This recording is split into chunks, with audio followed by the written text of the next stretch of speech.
Hey guys, welcome to Etsy Print on Demand Shop Reviews. This is episode number 98. We have 3 more, and then honestly, I'm done forever doing these because I think 100 is enough. It's run its course, but we are on episode 98. We're going to be looking at a viewer submitted Etsy shop. We're going to see what they do well and see what they can improve upon. So let's get to it. So the shop we're reviewing today is Demigod Duncan from Las Vegas, Nevada. 136 sales on 507 total listings. So let's check out what you've got going on here. Your featured items, you got the 4 Aces shirt, and you got a really cool video too, man. Where did you generate that video? That's cool. Check that out. You've got the Gambler's Poker shirt with the knife through the cards. A rainbow skeleton unicorn. That is a very cool graphic. Where in the world did you get that graphic, or did AI make it? That is sweet. I love that. Well done. And then you've got a mushroom skull kind of cottagecore design there as well. By the way, your videos are really cool as well. And I should probably make myself a little bit smaller. There we go. Let's see what else. So you got some kawaii style graphics, the unicorns, some, I don't even know how to describe all these, like the retro kind of Miami Vice style. Anime is better than work. ADHD is my superpower. I guess maybe you made some sales in the ADHD niche and now you're just doubling down on it, perhaps. Is that what's going on up there? Anime is better than work. ADHD. Corey the Kawaii Queen. Kawaii Corey's themed paradise. Is that like a thing? Kawaii Corey? Kawaii Corey? No, I don't know. Maybe it's just like a custom shirt. I don't know. Let's see if you're offering customization. No customization. Kawaii Corey. Maybe I missed it. I don't know. One thing I would say though is, like, I think these mockups are not nearly as good as some of your other ones. They also don't have videos, right? Oh, you're trying to show front and back, or are you showing multiple products? You're trying to show multiple product types. Yeah, I'm not a fan of the way you're doing that there, where you show super zoomed out mockups and it's like a t-shirt and a hoodie or a sweatshirt, etc. I think, you know what I mean? If you're going to do that, man, maybe go to like Placeit and look for more mockups that are similar to this, where maybe one of the people is wearing a hoodie and the other one's wearing a t-shirt. Or just, you know, you're able to put little pop-outs on your thumbnails, and you can put little text that just says multiple products. You know what I'm saying? Or put a piece of text that just says like t-shirts plus hoodies. Whatever you think makes sense to the buyer. But yeah, I mean, I'm not a huge fan of a lot of these thumbnails. It sucks you have so many of them, because if I were to tell you to change them, you know what I'm saying? Which, by the way, I would. If you were like paying me for a one-on-one consult, I'd say, yeah, I will. You know, the design style is really cool, but number one, you need to enable personalization, and number two, you need to zoom in on one. You know what I mean? It's probably gonna be t-shirts. Just pick t-shirt, zoom in, let them see the design, let it shine. Because right now, your designs are occupying maybe 15-20% of the whole thumbnail that we see, and we're buying the design more than we're buying anything else. Now I also don't know what Kawaii Corey is, so perhaps maybe like this is way over my head, and the being able to see the background pattern that you put in there, maybe that's like extremely relevant to the type of person that would buy this this product. I'm trying to see if I can find a review on your shop for Kawaii Corey, but I'm not seeing any, honestly. What is Grizzly Gains?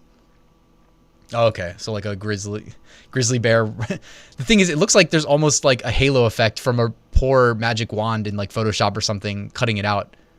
But I could be wrong. Did you like sketch this yourself by like freehand and then scan it in? If you did, that is pretty cool, and congrats on, you know, making a sale of a t-shirt with that. That's a cool way to monetize your artwork. If it's not hand drawn though, then it's just like AI, you know, generating an image in sketch form. You know, a bear doing power cleans. Pretty interesting. Okay, so you got multiple pages of the Kawaii Corey. All right, so we just got to the end of those. I'm gonna venture a guess that what is it though? Google didn't even tell me what it was. So what in the world? If anybody knows, let me know in the comments. All right, back to the normal shirts here. Be careful about distorting how you present the design too much. The baseball kings, court master, champions keep playing until they get it right. Dude, I'm so curious like what these are in reference to, because this is all very new to me, but it seems like there's something going on, right? To the people watching this video, do you agree?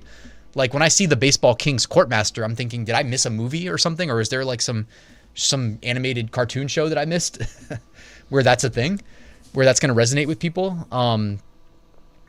Avocado Queen It's weird though. How does your mock, this looks like it was taken of a real shirt. Like the way that this is rendered on that shirt, it looks like this is a real photo of somebody wearing the shirt, which actually I think does not show that well. Like, you know what I'm saying? I'd much rather have the design just placed in a straight on fashion without like a lens flare on it or something like that. Personally, that's how I feel. Like this, I think this looks better, honestly, the way that these two are wearing it. Just being honest. I think this is maybe a good, you know, these three are good examples of good primary thumbnails, at least how you had it cropped, you know, for your primaries. I am chemically imbalanced. I'm a gamer not because I don't have a life, but I choose to have many. WASD, got it. I think that this whole row, whoops, where'd it go? That whole row are good examples of primary thumbnails. Without a good primary thumbnail, you know what I mean? You can't get an add to cart, you can't get a sale, etc. That's why we harp so much on that primary thumbnail. It's literally how you are projecting to the potential buyers, right? Like, and they have plenty of options, so you really got to do a good job. Also, your list price at $23.32, I'd much rather charge shipping and have a lower list price when they see your shop or when they see you in search results. So I would personally probably flip that, just being honest. What else? Do you have any other product types? Is it all shirts? It's okay if it's all shirts and apparel, but I'm just curious.